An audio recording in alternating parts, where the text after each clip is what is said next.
नमस्कार. मी मनीषा बोलते. आज आपण थोडं आउट ऑफ बॉक्स थिंकिंगच्या आस्पेक्टमधून बघूया. असं आहे की आपल्याला माहिती आहे कुंडलीचे 12 स्थानं असतात. 12 आपण भाव असतात आणि कुंडलीच्या त्या 12 भावांमध्ये आपला जीवनाचा प्रवास सुरू असतो. म्हणजे असं की आपण थोडंसं वेगळ्या पद्धतीने विचार करूया. व्यक्त जीवन काय आहे आपलं आणि अव्यक्त जीवन काय आहे आपलं कुंडलीच्या भावांमधलं. आता असं आहे की बघा, व्ययस्थान जे असतं 12वं स्थान कुंडलीतलं ते अव्यक्त आहे. अव्यक्त असं आहे की तो व्यय आहे, व्ययस्थान आहे. ते व्यय हा आपल्याला दिसत नाही आहे, फक्त जाणवतो. बघा आता त्या व्ययस्थानातून आपण प्रथम स्थानाचा विचार करूया. व्ययस्थानातून म्हणजे आपण जेव्हा 12व्या भावाचा म्हणजे 12 भावाचा विचार करतोय तेव्हा तिथे आपण अव्यक्त अवस्थेत आहोत. म्हणजे काय की आपण जन्म घेण्याच्या आधीच्या अवस्थेत तिथे आहोत. 12वं घर म्हणजे काय आहे ते अव्यक्त का आहे? कारण ते आपण या जगतात व्यक्त झालेलो नाही आहे. फिजिकल जे काय आपला अपिअरन्स आहे तो नाही आहे. आपण कुठे आहोत? तिथे अव्यक्तमध्ये आहोत. जन्म घेतलेला नाही, अजून अद्याप आपण जन्म घेतलेला नाही.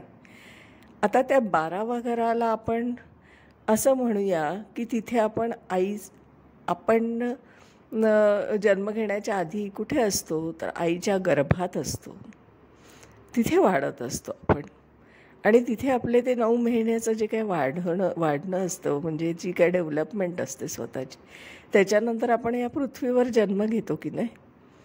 मग आपण प्रथम स्थानात जेव्हा जन्म घेतो तिथे आपण स्वतः असतो. म्हणजे या व्यक्त जगतात आपण स्वतःचं अस्तित्व निर्माण होतं आपलं. आईपासून आपण विलग होतो. पुढे काय होतं? आपल्याला द्वितीय स्थानात माहिती आहे की आपल्याला काही जन्म झाल्यावर लगेचच आपल्याकडे आपण काही अर्निंग करत नसतो. आपण काय करत असतो तर आपण आपल्या कुटुंबियांचे की जे संपत्ती, धनदौलत जे काय आहे, जे कुटुंबियांचं सगळं जे काय पैसा अडका आहे, जी काय आहे लायलीहूड आपल्याला जे काय मिळण्यासारखं आहे ते सगळं आपल्याला रेडी मिळत असतं. ते द्वितीय स्थानातून मिळतं. मग आपण पुढे काय होतं तर आपली लहान भावंडं असतात. लहान भावंडं असतात ती आपल्याला मिळतात तृतीय स्थानातून. आणि 11वं स्थान हे आपल्या मोठ्या भावंडांचं आहे. मग ही सगळी भावंडं आपल्याला मिळतात. मग आपण चतुर्थ स्थानाकडे प्रवास करतो. आपला जो जीव असतो तो चतुर्थ स्थानाकडे प्रवास करतो. चतुर्थ स्थान काय आहे तर स्वतःचं राहतं घर, आपलं स्वतः, आपली फॅमिली, आपली आई, आपलं सगळं जे घरातलं लक्झरी आहे, आपल्या घरात असलेल्या सगळ्या गोष्टींचा कम्फर्ट आहे, कम्फर्ट झोन आहे तो. आणि तिथे बालवाडीचं पण शिक्षण आहे आपलं. मग तो जीव पुढे जातो, पंचम स्थानामध्ये जातो. तो पंचम स्थान आपण अशा पद्धतीने विचारूया की त्या जीवाचा प्रवास कसा झाला. कारण पंचम स्थान अनेक गोष्टी दाखवतो. पण आपण आता इथे मात्र विचार करूया त्याच्या शैक्षणिक गोष्टींचा. शैक्षणिक आणि पूर्वसंचित पुण्यकर्म. इथे खरं त्याचं पुण्यकर्म कामास येतं बरं का. पूर्वसंचित पुण्यकर्म जर खूप जास्त असेल, मोर दॅन इनफ म्हणूया आपण, तर त्याचं आयुष्य खूप बदलतं. म्हणजे ते एक डेस्टिनी आहे. पंचम स्थान हे एक तिथे त्याचा माइलस्टोन आहे बघा. तिथून त्याचा वेगळा प्रवास सुरू होणार असतो आयुष्याचा. कारण त्याचं प्रथम ते चतुर्थ स्थान हे बालपण असतं. बालपणाचा काळ असतो तो. आणि ते बालपण आपण नेहमी एन्जॉय करत असतो बघा. आपल्या कुटुंबात आपल्याला खूप सुख मिळत असतं. आपण बालवाडीचं शिक्षणापासून 10वीच्या शिक्षणापर्यंत घेतो तोपर्यंत आपण किती खुश असतो आपल्याला काहीही करायचं नसतं. आपल्याला आईवडील पैसे भरत असतात, शिक्षण मिळत असतं, घरात आपल्याला सगळ्या गोष्टी मिळत असतात, सगळं रेडी सेटअप मिळतो आपल्याला. प्रथम ते चतुर्थ स्थान हे जे काही बालपण आहे ना आपलं, लहानपण, ते तिथे आपण एन्जॉय करत असतो. आणि मग पंचमाकडे आलो की आपण एक मिडल अवस्थेत येतो. म्हणजे आपलं हे जे काय आहे हे मटेरियलिस्टिक लाईफमध्ये स्वतःचं पहिलं पाऊल आहे. स्वतःचं स्वतंत्र अस्तित्व तिथून सुरू होतं खरं. कारण तिथे आहे ॲकॅडमिक नॉलेज. ॲकॅडमिक नॉलेज आपण घेतो कारण ते आपल्या व्यवसायासाठी किंवा आपलं उदरनिर्वाह करण्यासाठी आपल्याला पंचम स्थानातील शिक्षणाचा उपयोग होत असतो. त्या पंचम स्थानातलं जे काही शिक्षण आहे ना, जे काय अकॅडमिक घेतलेलं असेल किंवा काय टेक्निकल घेतलेलं असेल, जे काय घेतलं असेल ते 5th हाऊसमधून असतं. त्याचं रिफ्लेक्शन हे दशमस्थानावर आणि षष्ठस्थानावर येतं. कारण असं आहे की आपण पंचम स्थानामधून जेव्हा घेतो शिक्षण, त्याच्यातून एक तर आपण नोकरी करतो किंवा व्यवसाय करत असतो. बघा, आता पंचम स्थानातून घेतलेलं जे शिक्षण आहे किंवा जे काही आपण काही स्किल ॲडॉप्ट केलेलं आहे, त्या अनुषंगाने आपण षष्ठ स्थानात नोकरी करण्याचा विचार करतो. डेली म्हणजे डेली रुटीनमध्ये असणं म्हणजे नोकरी. ते काम कोणाच्या अंडर येतं तर शनी तिथे कारक असतो. शनी काय आहे तर रोजचं रुटीन आहे. मग तो पंचम स्थानातलं डिसाईड करतो आयुष्य की तुम्ही बिझनेस करणार की नोकरी करणार आहात. आणि बरं असं होतं काही वेळेस आपल्याला असं पण आढळतं बघा की त्याने शिक्षण वेगळं घेतलं आहे पण तो वेगळ्याच फील्डमध्ये काम करतो आहे तो जीव, ती व्यक्ती. तर काय असं कसं होत असतं तर हे पंचम स्थानामध्ये जे काय पूर्वसंचित पुण्यकर्म आहे ना, त्या आधारावर पण हे ठरत असतं बरं का. आता असं आहे की षष्ठ स्थानात तो एक तर नोकरी करू शकतो. मग तिथे त्याला नोकरीमध्ये कॉम्पिटिशन येते, तिथे त्याचं करिअर सुरू होतं. खरं करिअर सुरू झाल्यावर की स्ट्रेस वाढतोच की नाही, कारण माणूस आता बाह्य जगतात वावरत असतो, त्याचं घराचा संबंध कमी होतो आणि तो बाह्य जगतात स्वतःचं अस्तित्व, स्वतःचं इन्कम कमवण्यासाठी धडपड करत असतो. मग तिथे आपण जे काय मिळवण्यासाठी धडपड करतो त्याच्यामुळे आपलं एक्झर्शन होत असतं, आपल्याला स्ट्रेस निर्माण होत असतो आणि त्याच्यातून थोडं आजारपण पण आपल्याला जाणवत असतं. थोडं डिप्रेशन, थोडंसं आजारपण हे तिथे, म्हणून षष्ठ स्थान हे रोगस्थान आहे. आणि तिथे कॉम्पिटिशन आहे, कॉम्पिटिटिव्ह एक्झाम्स पण बघितल्या जातात. कारण एखाद्या व्यक्तीला जरी त्याला ॲकॅडमिक शिक्षण घेतलं आहे तरी त्याला कॉम्पिटिटिव्ह एक्झाम द्यायची असेल तर तो षष्ठ स्थानाचा विचार करायचा असतो. मग त्या षष्ठ स्थानामध्ये जे काय घडतं त्याच्या आधारावर आणि दशम स्थानावर जे काय असणार आहे डिपेंड, त्याच्या आधारावर त्याचं सप्तम स्थान अवलंबून आहे. म्हणजे मार्केट प्लेस आणि मॅरेज.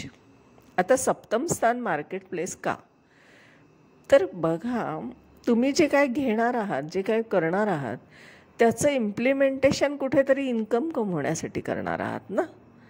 मग षष्ठ स्थान हे नोकरीचं स्थान आहे, तर मग त्याचं द्वितीय स्थान कोणतं आहे तर सप्तम स्थान आहे, म्हणजे इन्कम आहे शेवटी. आणि तिथं लिगल ॲग्रीमेंट्स होतात.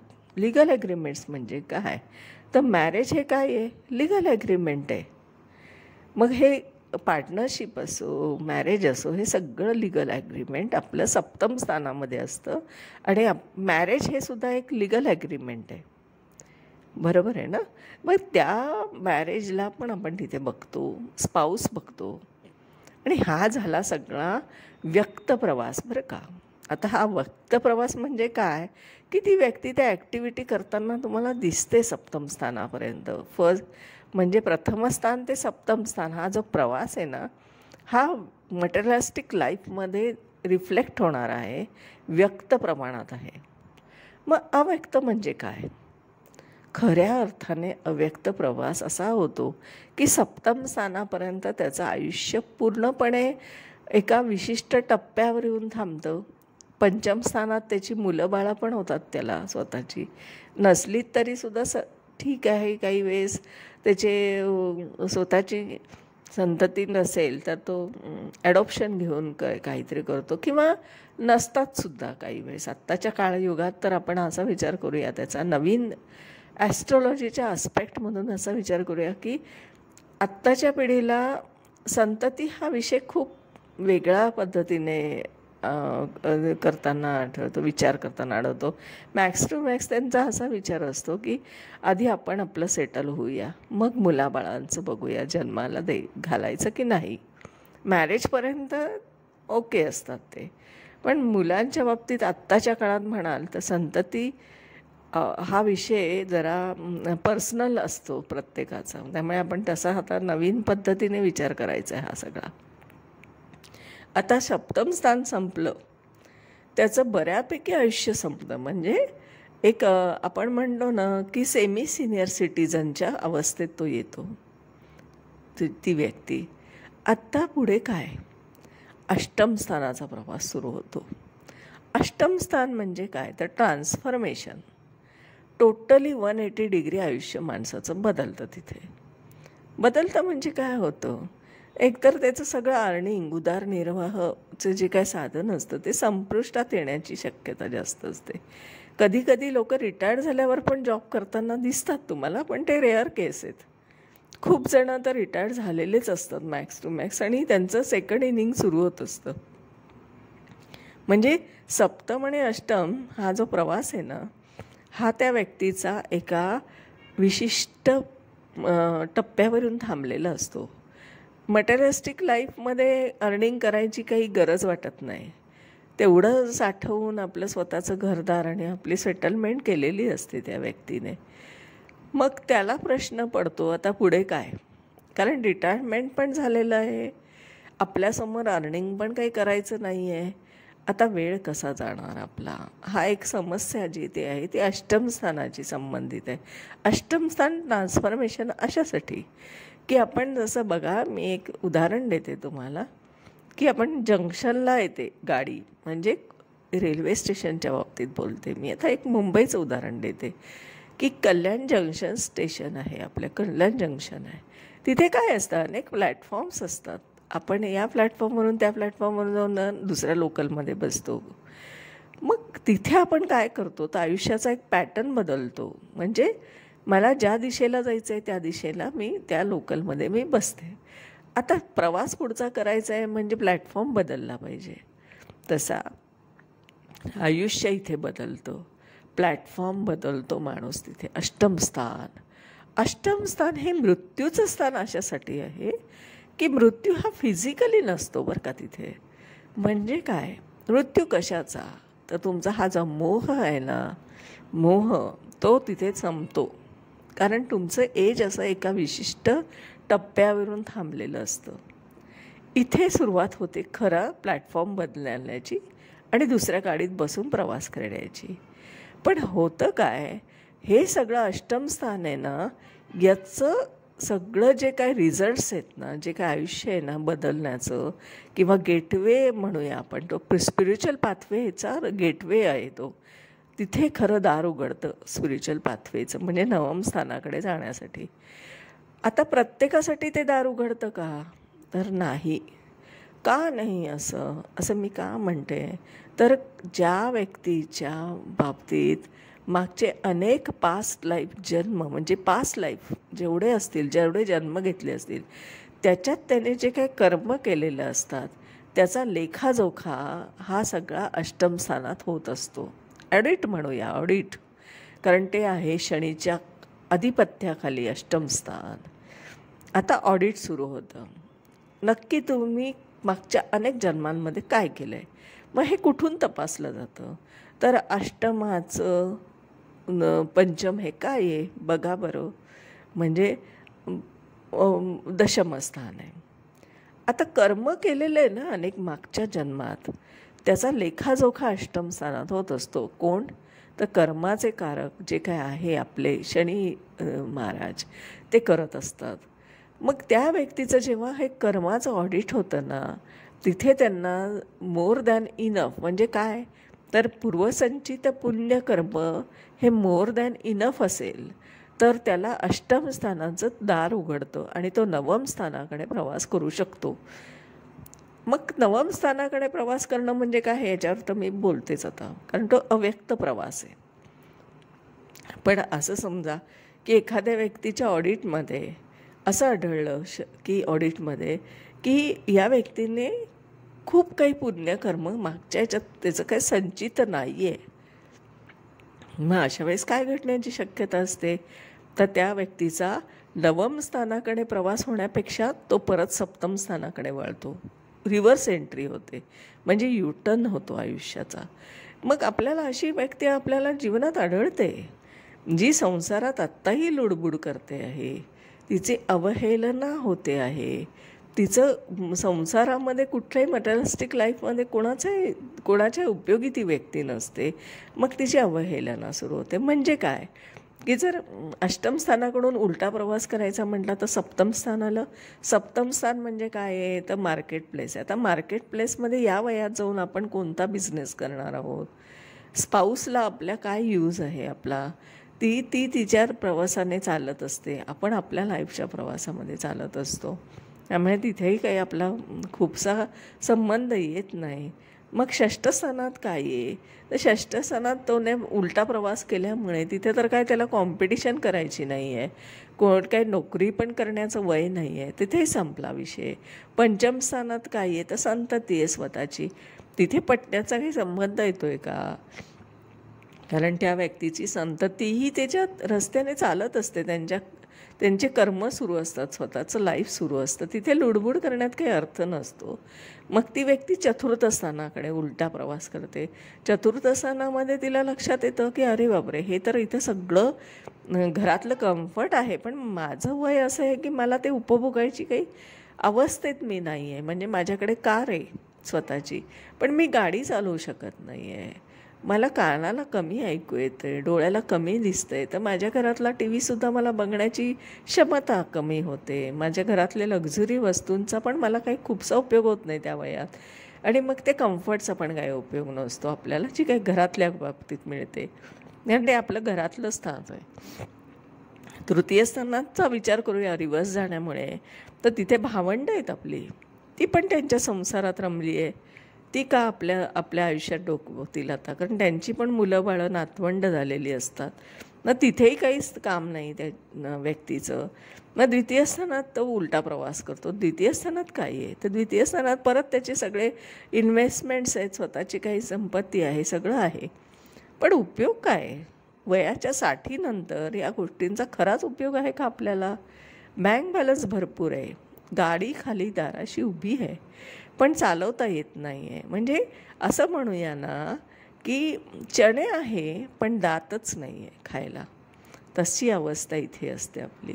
आणि मग त्या व्यक्तीचा स्वतःचा हा जो उलटा प्रवास होत असतो ना, हा अतिशय अवहेलना, त्रागा, कंटाळवाणी होत असतो. आणि मग आपल्याला असे असंख्य समाजात लोक दिसत असतात की जे सिनियर सिटीजन आहेत, परंतु त्यांना कुठेही शांतता, मनःशांती नाही आहे. सगळं घरात आहे, सगळ्या सुखसोयी आहेत, स्वतःची घरं आहेत, बँक बॅलन्स आहे, गाडी घोडं आहे, सगळं आहे, पण कुठेतरी बेचैनी आहे आयुष्यात. आणि कुठेतरी ते सुखाची कमतरता जाणवते, मनःशांती मिळत नाही अशी. हे सगळं जे भोगणं आहे ना, हे सगळं अष्टम स्थानातून रिव्हर्स येण्यामुळे होत असतं. आणि हे अशा व्यक्ती तुम्हाला समाजात अनेक ठिकाणी आढळतील. म्हणजे तुम्हाला ते कळतं आहे की या व्यक्तीला सगळं आहे पण सुख नाही आहे. हे जे ना, हे अष्टम स्थान आहे खरं. अष्टम स्थानाचं दार उघडणं नवम स्थानाकडे जाण्यासाठी त्या व्यक्तीचं, त्या जीवाचं, हे खूप महत्त्वाचं आहे. म्हणून आपण म्हणतो की कर्म नीट करा, कर्म नीट ठेवा आपले, तर तुम्हाला पुण्याचं काहीतरी साठा मिळेल. हा याचा अर्थ असा आहे बरं का, वरवरचा अर्थ नसतो घ्यायचा. कर्म चांगलं करा म्हणजे काय, तर हा असा उलटा प्रवास होऊ नये आपल्या आयुष्यात. आणि आपल्याला पुढे सगळा मोक्षाकडचाच असताना जाणारा मार्ग सापडावा, म्हणून आपण हा असा प्रवास इथे जाणीवपूर्वक, न काही कोणाचं नुकसान होता, कोणाची आर्थिक हानी होऊ नये, कोणाचं शारीरिक हानी होऊ नये, कोणाला काही त्रास होऊ नये आपल्यापासून, असा आपण या आत्ताच्या जीवनात आपण प्रवास केला पाहिजे आणि करत असतो. मग आता समजा ज्या व्यक्तींचा उलटा प्रवास झाला आहे त्यांची तर अवहेलना आहेच, आणि ते समाजात अनेक लोक आपल्याला दिसतील. निरीक्षण करा तुम्ही. आता आपण दुसऱ्या कॅटेगरीचा विचार करू, ज्यांचं पूर्वसंचित पुण्यकर्म मोर दॅन इनफ आहे, जास्त प्रमाणात आहे. मग त्यांचं गेटवे उघडला, अष्टमाचं जाण्याचा जो मार्ग आहे, जो लास्ट गेट आहे ते उघडलं आहे आणि तो नवम स्थानाकडे गेला आहे. नवम स्थानाकडे त्या व्यक्तीचा प्रवास जेव्हा होतो तेव्हा खऱ्या अर्थाने स्पिरिच्युअल पाथवे सुरू होतो. मग अनेक मार्ग आहेत बरं का स्पिरिच्युअल पाथवेवर जायचे. म्हणजे कोणी मेडिटेशन करतं, कोणी योगा करत असतं, कोणी मनशांतीसाठी वेगवेगळ्या सेंटर्सला जात असतं, कोणी मंदिरात जातं, कोणी चॅन्टिंग करतं मंत्रांचा, कोणी पूजा अर्चा करत असं अनेक असंख्य प्रकारे लोक मनशांती मिळवण्याचा तिथे प्रयत्न करत असतात. नवम स्थान हे अव्यक्त आहे. अव्यक्त म्हणजे काय, तुम्ही व्यक्त करूच शकत नाही, तुम्ही दाखवू नाही शकत की मी आध्यात्मिक आहे हे तुम्हाला दाखवता येतं का? नाही. तुम्ही जेव्हा पूजा अर्चा मंदिरात जाता तेव्हा तुम्ही रिप्रेझेंट करत असतात की तुम्ही आध्यात्मिक मार्गावर चालता आहात. आणि मग हे आपण दिसतं आपल्याला. भजनात जाऊन बसणारे व्यक्ती घरी आल्यावर त्रागा तसाच असतो. मग उपयोग काय त्याचा जाण्याचा, असा प्रश्न पडतो आपल्याला. पण त्या व्यक्तीचं काय होतं की ते जे काय घालमेल चालू आहे ना, एकतर एक पाऊल त्यांचं मटेरियलिस्टिक लाईफमध्ये असतं आणि एक पाऊल त्यांचं अध्यात्माकडे चाललेलं असतं. नक्की कुठलं पाऊल मागे घ्यायचं का पुढे घ्यायचं हे त्यांचं कन्फ्युजन तिथे सुरू असतं. ते नवम स्थान आहे. म्हणून तिथे भाग्य उघडतं बघा. आपण भाग्यस्थान याच्यासाठी म्हणायचं आहे त्याला. भाग्य उघडलं, आपण पुढच्या दशमस्थानाकडे प्रवास करतो. मग तो दशमस्थान परत कर्मस्थान का आहे, तर आत्ता आपण ज्या काही अव्यक्त प्रवास करतो आहोत त्याचं ते कर्मस्थान आहे. कर्म करत असतो आपण. मटेरियलिस्टिक लाईफचं तर कर्म आपण आधी केलेलंच असतं. त्या बाबतीत आपण तिथे बिझनेस वगैरे करून पैसे मिळवून लाभ घेतलेलाच असतो. परंतु आध्यात्मिक प्रवासामध्ये ते कर्म करण्याचं स्थान आहे. तिथे आपण कर्म आपल्या पद्धतीने करत असतो आणि त्याचं फलित आपल्याला एकादश स्थानात म्हणजे लाभस्थानात मिळत असतं. मग लाभस्थान हे कोणाच्या अंडर येतं, तर परत गुरुच्या. कारण प्रथम स्थान म्हणजे जीवाचा कारक जन्म जो घेतो तो जीव, आणि त्याचं शेवटचं स्टेशन म्हणजे 11th हाऊस म्हणजे लाभस्थान. आता इथे संपला सगळा गुरुच्या अंडर झालेला प्रवास. आता आलं व्ययस्थान, त्याला म्हणू आपण मोक्षस्थान. मोक्ष कसाचा बरं, परत एकदा सांगते. मोक्ष म्हणजे काही फिजिकली शरीर सोडण्याचा नाही. आपण मोक्षाला ना जरा वेगळ्या पद्धतीने बघूया. मोक्ष कशाचा होतो. मोह, माया, मत्सर सगळं जे आपण म्हणतो ना ते सगळं सुटणं म्हणजे मोक्ष बरं का. आणि त्या मोक्षामधून जी आनंद आहे आणि जी अनुभूती आहे ना ती अवर्णनीय आहे. त्याचं वर्णन आपण शब्दात नाही करू शकत. तो मोक्ष आहे खरा. मोक्ष म्हणजे असे आपण वरवर आहे ना, अष्टमस्थान म्हणजे मृत्यूस्थान म्हणजे फिजिकल मृत्यू का, असा नाही विचार करायचा. ते पुस्तकी नॉलेज झालं, ते बुकिश नॉलेज झालं. जरा वेगळ्या पद्धतीने अव्यक्तचा प्रवास बघूया ना. असं प्रत्येक वेळेस पुस्तकाचे बोटाला धरूनच ते वाक्य बोलले पाहिजेत का आपल्याला?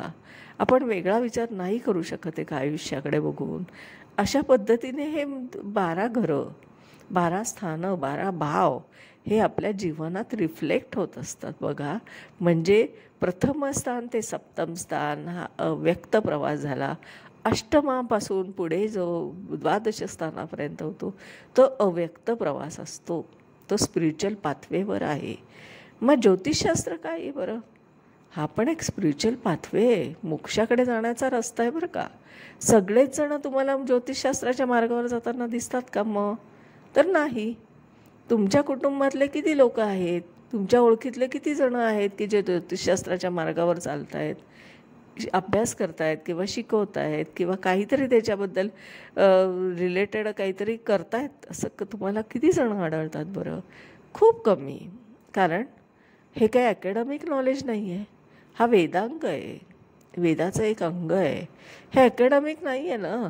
त्यामुळे हे जेव्हा तुमचं पूर्वसंचित पुण्यकर्म मोर दॅन इनफ असतं तेव्हा कुठे तुम्ही ज्योतिषशास्त्राच्या मार्गावर चालत असतात.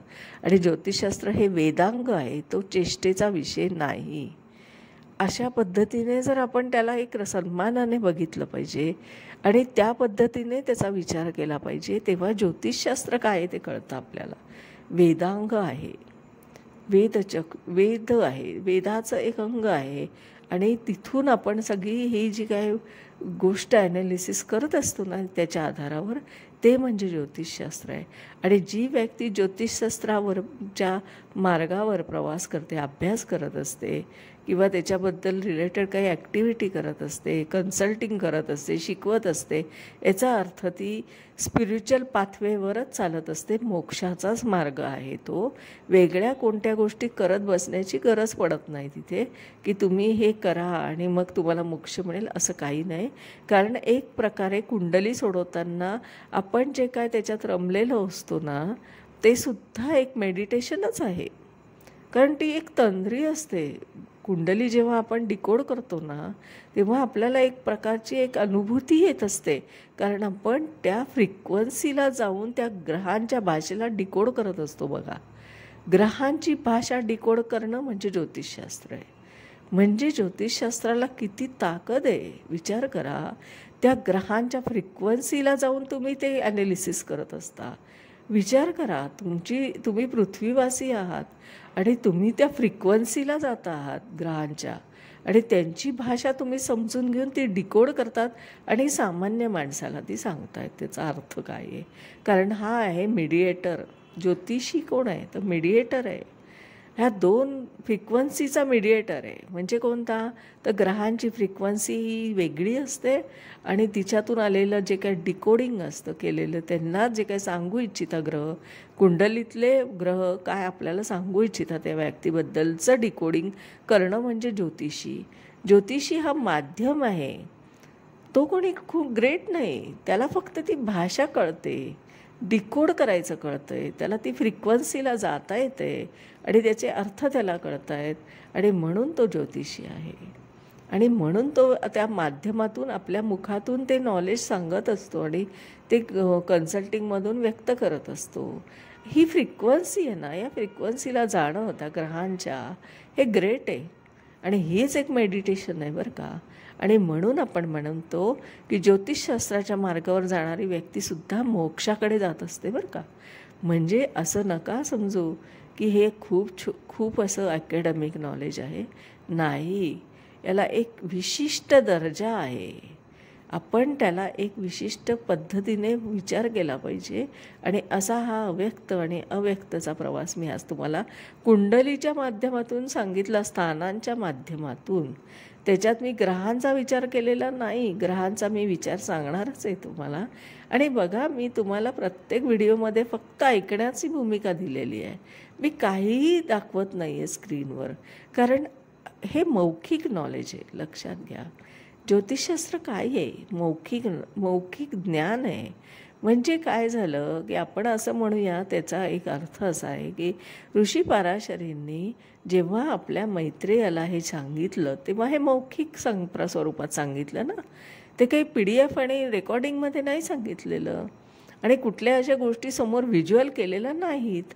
त्यामुळे मी हाच प्रयत्न करते आहे की शक्यतो हे तुम्ही ऑडिओच्या स्वरूपात ऐकावं आणि कान देऊन ऐकावं. हेडफोन लावा कानाला आणि शांतपणे माझं बोलणं ऐका.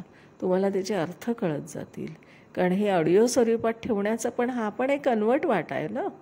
कारण मी सांगितलं की मी अनवट वाटेनेच चालत असते ना. मी रेकॉर्डिंग देत ना, मी PDF देत ना, मी तुमच्यासमोर कुठलं असं चित्र ठेवलं, उभं केलं व्हिज्युअल करण्यासाठी. फक्त कानाला हेडफोन लावा आणि शांतपणे माझं बोलणं ऐका. तुम्हाला त्याचे अर्थ उमजत जातील. आणि हा जो काय अनवट वाटेने चाललेला माझा प्रवास आहे ना, हा तुम्ही एन्जॉय करू शकता. हे असं मी रोज बोलणारच आहे. आता मी ग्रहांची अथॉरिटी काय असू शकते आणि मग ते का असं आहे हे सगळं समजून सांगणार आहे. हा वेगळा आस्पेक्ट आहे बरं का ज्योतिषशास्त्रामधला. व्यक्त आणि अव्यक्त जीवन म्हणजे काय हे मी आज समजून सांगितलं. मी कोण आहे ते सांगते. मी आहे सौ मनीषा प्रदीप चव्हाण. मी आदित्य गार्डन सिटी, वारजे, पुणे इथे राहते. माझा मोबाईल नंबर आहे 9763787646. माझे ज्योतिषशास्त्राचे ऑनलाईन प्रायव्हेट टीचिंगचे क्लास आहे. प्रायव्हेट टीचिंग याचा अर्थ पर्सनल टीचिंग, म्हणजे एका व्यक्तीला एका वेळेस शिकण्याची मुभा आहे. ग्रुपमध्ये मी शिकवत नाही आणि मी theory with practical with theory अशा पद्धतीने शिकवते. तुमच्या जन्मकुंडलीवरच सगळं प्रिडिक्शन आणि ज्योतिषशास्त्र शिकवते किंवा तुम्ही आणलेल्या कुंडल्यांवर. मी पुस्तकातल्या कुठल्याही कुंडल्या घेऊन कुठलेही अभ्यास शिकवत नाही. हा एक परत अनवट वाट आहे. दुसरं असं की माझे स्वतःचे कन्सल्टिंगचे क्लासेस सर्व्हिस आहे, म्हणजे ज्योतिषशास्त्राच्या माध्यमातून मार्गदर्शन. म्हणजे कुंडलीचं ॲनालिसिस करणार तुम्ही पाठवलेल्या, आणि त्याच्यावरची काय जी उत्तरं आहेत ती तुम्हाला डिस्कस करून सांगणार. हे सगळं जे आहे ना, हे कन्सल्टिंग आणि क्लासेस हा सगळा व्याप आहे. आणि हा जो काय तुम्हाला जर इच्छा असेल तर तुम्ही कन्सल्टिंग करू शकताय. माझ्या एका वेगळ्या पद्धतीने कन्सल्टिंग करण्याची एक पद्धत आहे, ते तुम्ही एन्जॉय करू शकता. आणि अशा पद्धतीने आजचा हा व्हिडिओ मी बनवला आहे आणि आजचे माझे विचार मी व्यक्त केलेले आहेत. म्हणूनच सांगते की मी फक्त ऑडिओ स्वरूपात ऐकण्यासाठीच तुम्हाला ठेवलं आहे. तुम्ही ते व्हिडिओ बघावा, चित्र बघावं, मग ते समोर यावं आणि मग तुम्ही त्याच्यावर विचार करावा असं काहीच नाही. तुम्ही कानाला हेडफोन लावा, शांतपणे ऐका, तुम्हाला सगळं कळत जाईल, उमजत जाईल. अशा पद्धतीने हे अनवट वाटेवर चालणं आहे माझं. आणि आजच्या दिवसात मी इथेच थांबते. उद्या नवीन विषयावर बोलते. धन्यवाद.